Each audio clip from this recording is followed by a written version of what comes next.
Texas keeps growing, and that means rising concerns about our water. Will we have enough to keep up with growth, and will the infrastructure stand up to demand? Will Dupree found out how tackling water issues at the state capitol this session is now creating a bridge over partisan divides. The new session is underway after a year of the state's water system showing cracks. From water main breaks cutting off service in West Texas to winter weather causing people to lose water.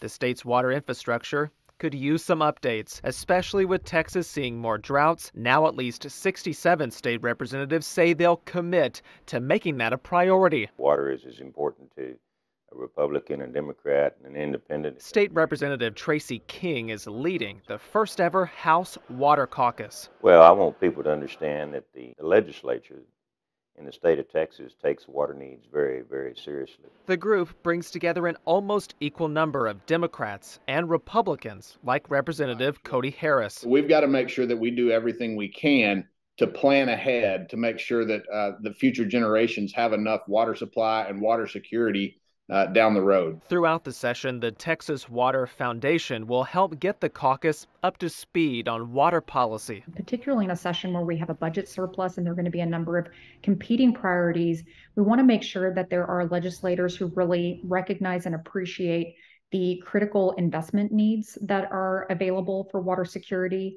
and that it's at the forefront. The gulf between the two sides can sometimes seem vast in Texas, but the Water Caucus shows where a bridge can be built over partisan divides. Will Dupree, State of Texas. Members of the Water Caucus intend to put forward policy solutions during the session. That could include pursuing more water conservation efforts, as well as growing the pot of money that communities can more easily access to pay for water system upgrades. But what happens in the other chamber could make a huge difference in the future of Texas water. State Senator Charles Perry's bill could set aside $3 billion to look into creating new water sources. Will Dupree sat down with Senator Perry to learn more about the plans. There seems to be a lot more attention this session on water. I'd covered the House starting its own water caucus. I'm wondering if you could kind of just talk about why you think that is, why there's much more discussion about it happening. It's several things. One, the drought that we've seen in the state, although it wasn't as prevalent as the one in 11, it was still, it touched a lot of different areas. And so anytime you have a drought event, or a flood event for that matter, water becomes a subject matter, right? So you contribute that to the drought and then couple that with perfect timing. We got the perfect storm, if you will, that we have funding for the first time ever in the state to really put some real dollars to developing new water supplies. So, you know, we never let a crisis go to waste, so to speak, and we're actually fortunate that the state has seen the surplus in dollars.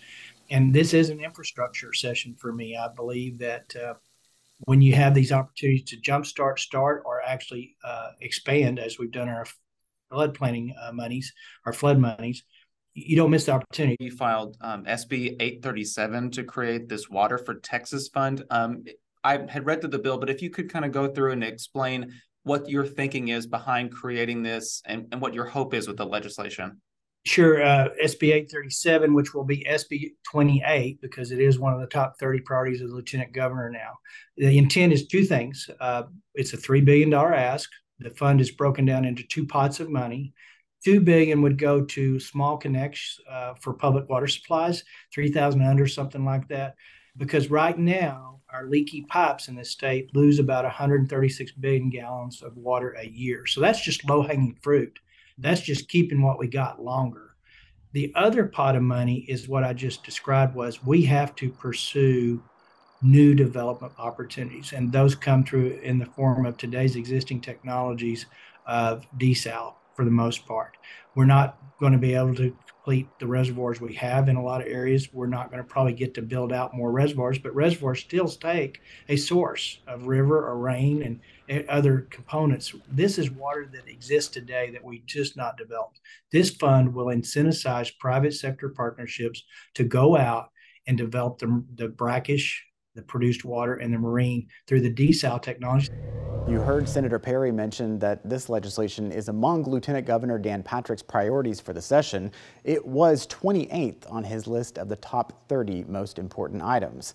Governor Abbott's inauguration speech included a mention of the need to improve water infrastructure, but the governor did not list water among his priorities in last week's State of the State address. Texas patients one step closer to a safer and more transparent system following our investigation. Lawmakers filing bills to address doctors with problematic pasts coming up.